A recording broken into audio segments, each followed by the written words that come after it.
Imagine a country where the airport runway also serves as the neighborhood soccer field, a tiny dot in the middle of the Pacific Ocean, so small that many people do not even know it exists.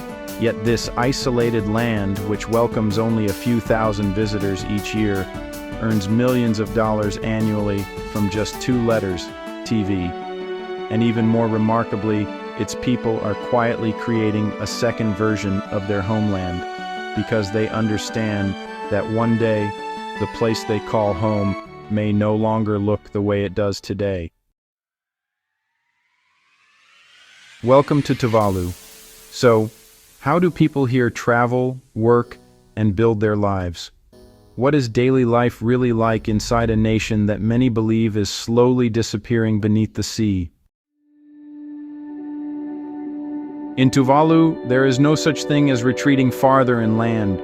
No matter where you stand in this country, the ocean is always just a few steps away. The entire nation is so flat that its average elevation is only about 2 meters, roughly the height of an adult person. These 9 islands cover just 26 kilometers of land, yet the waters under their jurisdiction stretch across nearly 900,000 square kilometers.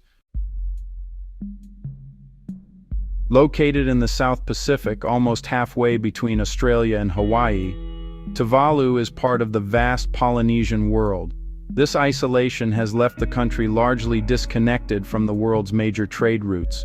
Most people live in Funafuti, the tiny capital that is home to more than half of the nation's population.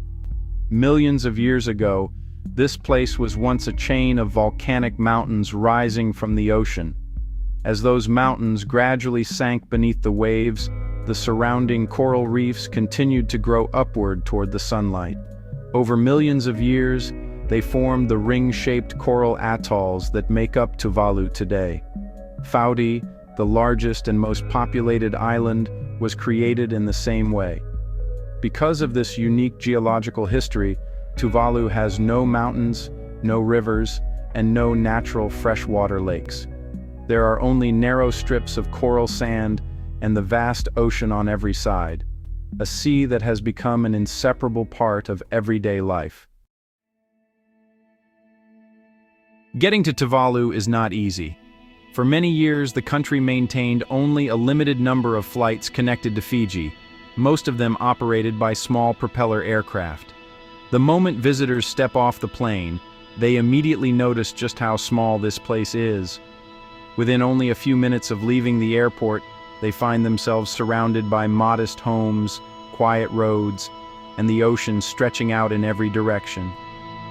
Most daily life in Funafuti takes place along a single main road that runs through the island.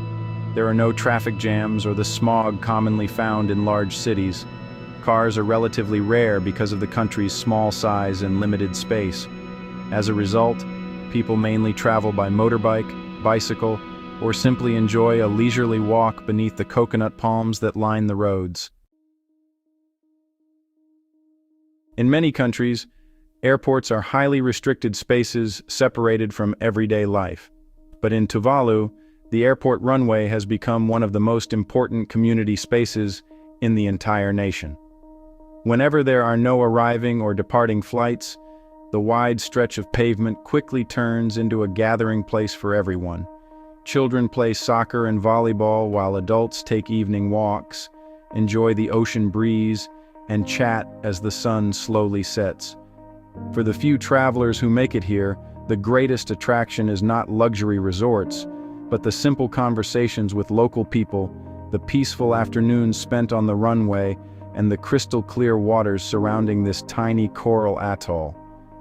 The entire country has only a handful of small hotels for visitors, most of them located near the airport area. Because Funafuti is so compact, many people say that just a few hours of walking is enough to experience almost the entire rhythm of life on the island. But Funafuti is only one part of Tuvalu. On the other 8 islands, life moves at a much slower and more isolated pace. Many of these communities have no airports and depend entirely on the government's scheduled supply ships. Some communities wait for weeks before seeing a vessel appear on the horizon, bringing food, fuel, construction materials, and other essentials needed for daily life. As a result, people on the outer islands continue to maintain a lifestyle that is closely connected to nature and heavily dependent on local resources. When supply ships cannot arrive every day, the ocean and the surrounding coral land remain the most important foundations that sustain their way of life. When supply ships from the outside world cannot arrive every day, the ocean becomes the primary source of life for the people of Tuvalu. At dawn, local men push their traditional wooden canoes known as pow-pow out to sea.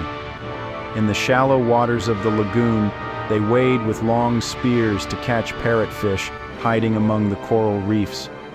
Farther offshore, near the edges of the islands, they cast their nets for tuna and snapper.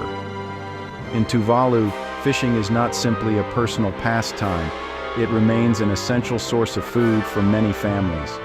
If the sea is generous, the land is incredibly harsh.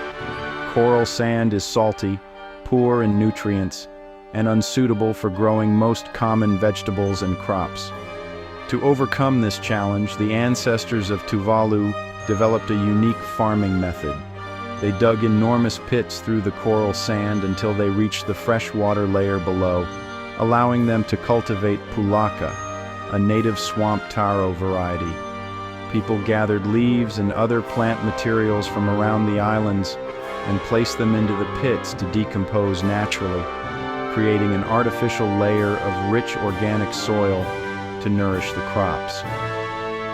Alongside the pulaka pits, breadfruit and coconut trees have long served as lifelines for people on land. The rich and starchy breadfruit is often roasted over charcoal and has become a familiar part of everyday meals.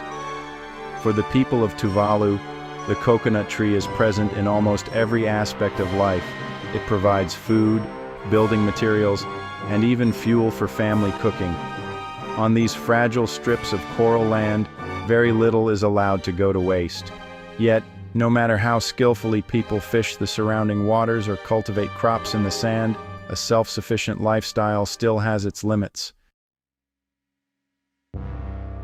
In a country with no factories and no mineral resources, how do people earn the money needed to support the demands of modern life? Tuvalu is a nation of just over 10,000 people with no mineral resources and no large industrial factories. So, how do people make a living in the middle of the vast Pacific Ocean? Most Tuvaluans work in the public sector as teachers, healthcare workers, and government employees. At the same time, many families continue to practice small-scale fishing to support their daily needs and maintain their traditional way of life. For many families in Tuvalu, a career at sea has been a familiar path for generations. Many young islanders attend the Amatuku Maritime Training Institute before joining international cargo ships and merchant vessels. The money they send home from these long voyages has become an important source of income for countless households, helping families cover daily expenses and build homes on the islands.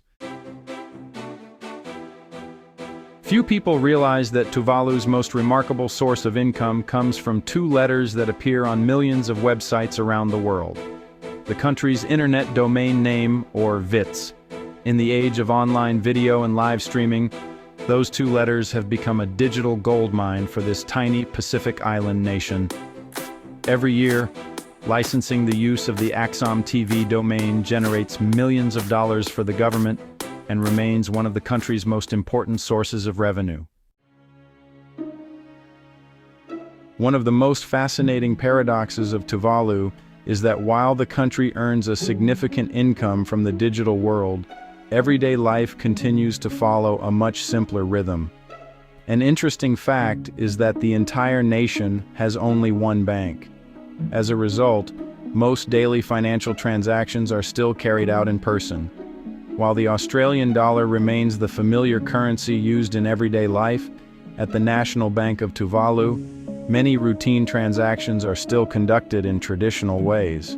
It is a country connected to the global internet infrastructure. Yet the financial lives of its people have preserved a sense of simplicity and authenticity.